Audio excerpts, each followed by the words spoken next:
Hello, and welcome to the Iaconian Archives. I am the archivist, your host and reader. In this episode, I will be sharing an excerpt from White Ink Between Black Stars by author Oriflamme, a unique tale from the IDW comics in which Cyclonus encounters another traveler in the dead universe. So pour yourself a glass of Injex, get comfortable at your console or in your berth, close your optics, and let's enter the archives.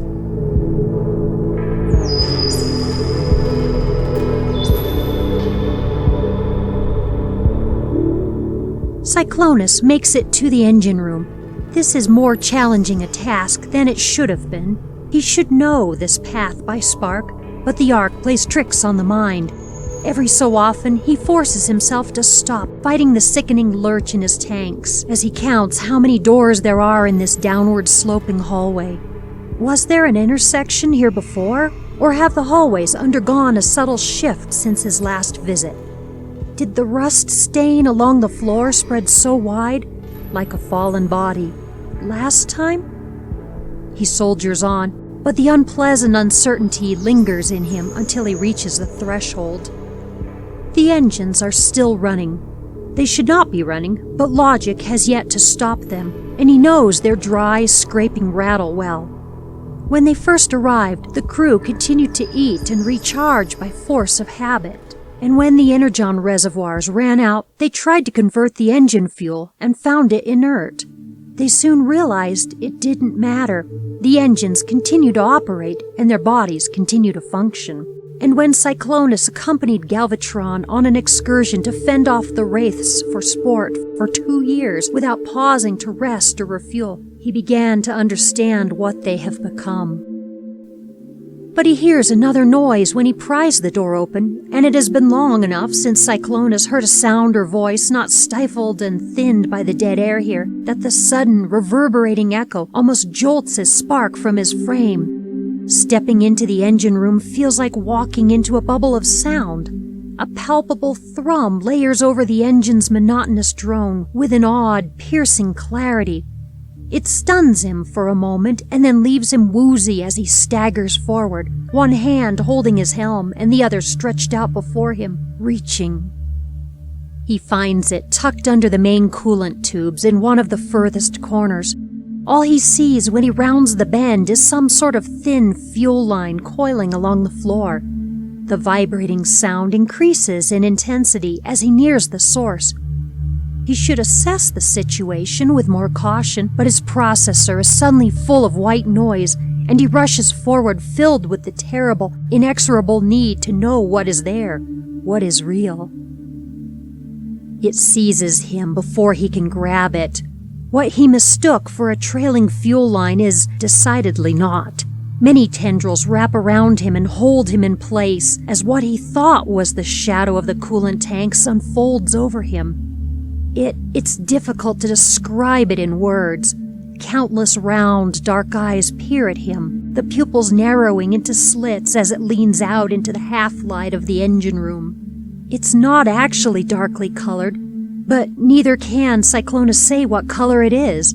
His optic readouts spit back frantic, murky nonsense no matter how many times he resets them. He can see the creature's many limbs overlap and phase through its core in some kind of optical illusion that makes his auditory sensors somehow ache. Or perhaps they're aching because the unknowable thing has focused its hum on him rather than the engines, and the vibrations feel like they're going to burst his transformation seams and twist him in on himself. The pressure behind his optics rises as the creature's hum multiplies and oscillates. Can you hear me now? Yes, he forces out, his vocalizer responding before his processor catches up with it. Good.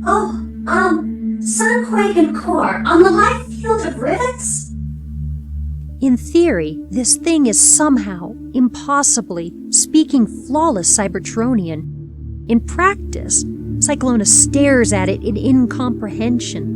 He knows the phrase that the creature is trying to use, but the way it pronounces the syllables reduces the metaphor into its discrete component units rather than forming a single fluid phrase.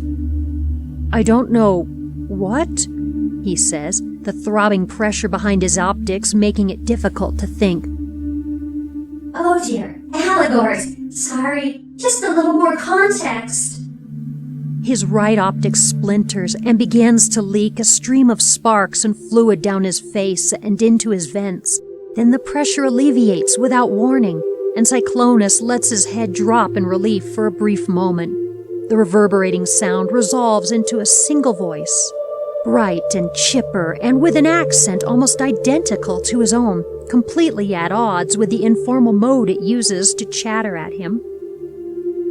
Hi, you're a linear being, aren't you? How interesting. How cute.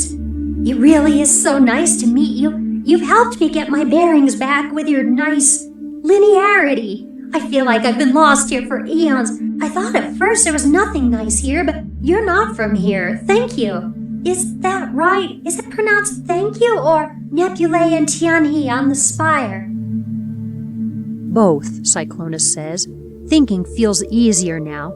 The pressure of a humming, curious presence is gone, and it feels like it cut through the stifling fog that has filled his processor since they arrived in this universe. By the hand, why have they stayed so long in this wretched place? How long have they wandered in this dead, cloying void, drifting along with a flotilla of other dead starships that came and died before them? Cyclonus can't remember. His memory's a blur that exceeds mere information creep, and that troubles him more deeply than the multi-angled being before him ever could. Yay! I can use two voices. What are you? Cyclonus asks. Watching the creature for too long strains his ability to focus. It continuously coils and shifts, and the inky murk that obscures its true colors ripples in strange patterns. He gets the impression of something almost organic, with numerous tentacles that merge together at the center in a logarithmic spiral. Globules of a floating, starry black liquid fills the space between the tentacles, and they burst and reform in iridescent bubbles as the creature rearranges its many limbs. Cyclonus thinks he could fall into the liquid and never emerge. It possesses the same sense of depth and vertigo as a clear night sky. Oh, lost. Gotta admit, it's a little embarrassing. Or a lot embarrassing. Or do you mean what, as in fundamental essence being, and not current state of said being? Cyclonus is rapidly developing an entirely mundane ache in his processor, in addition to the crunch of pain that flares up whenever his broken optic tries to refocus and sparks. What are you? Who are you? Why have you come here? He demands. Not to mention when. This creature was not on board the Ark when Cyclonus last visited the engines. Of that much, he is certain. The haze clearing from his processor leaves him fumbling to put exact timestamps on everything that has happened since they arrived in this universe, though. But regardless of whatever fog has filled the minds of the Ark crew and his comrades, Cyclonus still has a duty to ascertain whether this new being is a threat to them. Something rarer and more insidious than the cyber wraiths, maybe? The creature wobbles ambiguously, jostling him in its grip. Cyclonus has no idea how to interpret this except as a shrug. I don't think you could pronounce my name, or hear it. I tried to introduce myself earlier, but parts of it run backwards and mirror-wise, and you don't seem to catch it, so it's a work in progress, but no worries. I am a me. There's not a name for it. We just are. Your closest words would be extra-dimensional entity, old one, but I am not old at all. It eddies closer to him, and to Cyclonus's alarm, he sinks deeper into the innumerable tendrils holding him aloft before several of the old one's eyes. Two of the largest eyes possess separate tentacles of their own at the corners of ocular sockets, and they flutter over Cyclonus's face with light touches. As more time passes, more of the creature resolves into a comprehensible shape. It is now quite clearly bright blue and white in color, instead of a murky mass of unseeable patterns beyond his optic range, and the vibrant, clean colors look strange compared to the dingy, decrepit metal of the Ark's hollow engines. For the first time, it occurs to Cyclonus that he should attempt to break free and confront the creature properly, with his dignity rather than dangling at its mercy. Perhaps once his arms and legs stop feeling like disjointed, distant parts, long gone numb and only now regaining sensation, he feels awake and clear for the first time in far too long. How long have they been here? And, well, the truth is, I got stuck here. My first interdimensional trip on my own, and my alcubar hyponome jammed up on the gunk in this rotten place. The only other beings here were so mean, I defeated them, obviously, but I still couldn't find my way out. What about you? What are you? That Cyclonus can muster up his pride for. I am Cyclonus of Upper Tetrahex, he says. He lifts his chin, squares his shoulders, and draws himself up as straight as he can. If he could thump a fist to his chest, he would, but his servos are lost somewhere in the feathery tentacles inspecting them. This must be remedied. Of Cybertron, release me. The creature tries to pat his face again with one of the frilled ocular tentacles, and Cyclonus yanks his head away. But it's next to impossible to get out of reach when he's immersed in the thing's grip, and so it catches the glittering sparks that flare from his broken optic instead. Are you sure? You're leaking now. You weren't leaking before. Are you broken? Oh no, did I break you? It can be repaired, Cyclonus says, staying impassive and watchful as the creature's voice crescendos with what might be panic. It is the truth. Optics are an essential body part, particularly for a warrior. He could function with only one intact, true, but the resulting loss of sensory input would be unacceptable in battle without considerable adjustments to his fighting style. Even with the Ark in general disrepair, their medical supplies should be intact, if Gehaxis hasn't meddled with the replacement parts for some new, odd experiment. Release me. I will not repeat myself again.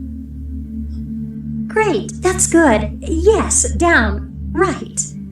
His heel brushes against the ground once before the thing gingerly sets him down, withdrawing the majority of its tentacles, but it continues to wrap around Cyclonus in a loose spiral, its tentacles susurrating through the air while its bulk bobs along level with Cyclonus's chest. And it keeps up a stream of bright chatter while Cyclonus discreetly inspects his own frame for signs of further damage. He appears to be intact, for the most part, but that doesn't leave him inclined to trust the thing either. I didn't mean to break you. I'm so sorry. You're so rigid and brittle. Is all of you like that? Or is it just an outer shell? Will it grow back? Shells are good. I like shells. Its feathery tendrils bat at Cyclonus's sparking optic again and brush over the chipped glass.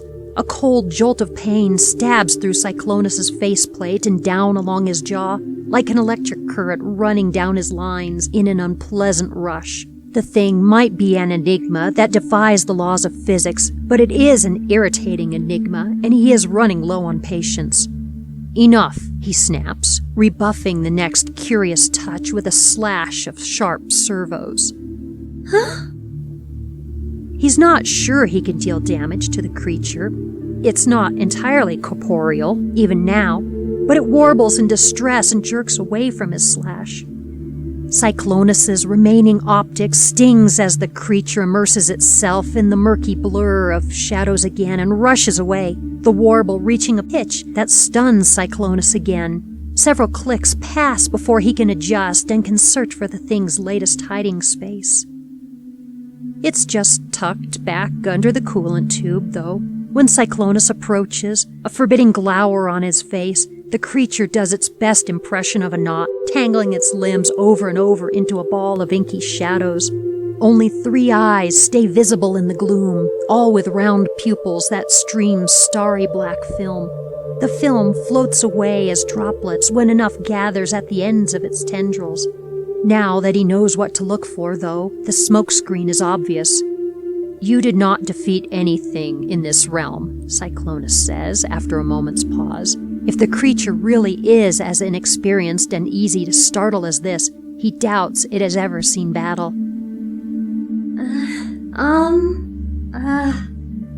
The creature wilts, folding its tentacles over its last open eyes.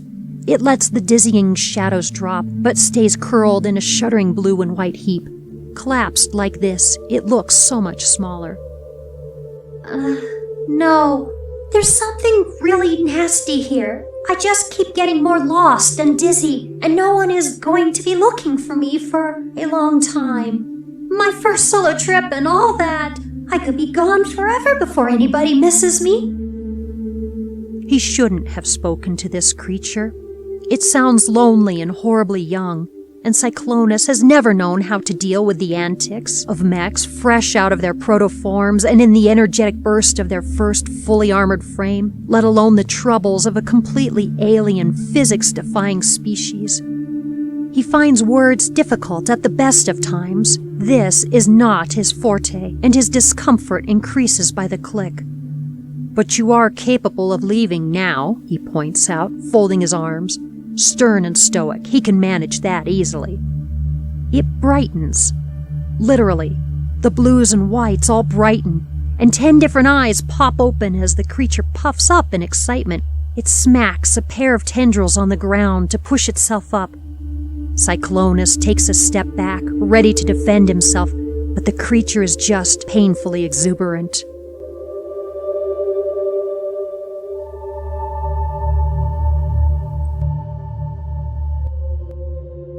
You can find this story posted in its entirety at archiveofourown.org, along with nearly 40,000 original Transformers transformative works.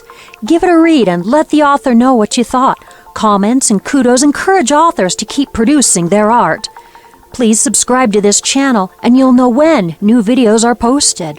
As always, comments and suggestions are welcome below. If you would like to suggest a story or a selection from a longer fanfic for reading here on the Iaconian Archives, please view our video from the archivist suggesting content, and you could hear me read some of your favorite Transformers fanfiction. From tonight's author and myself, thank you for your time and support.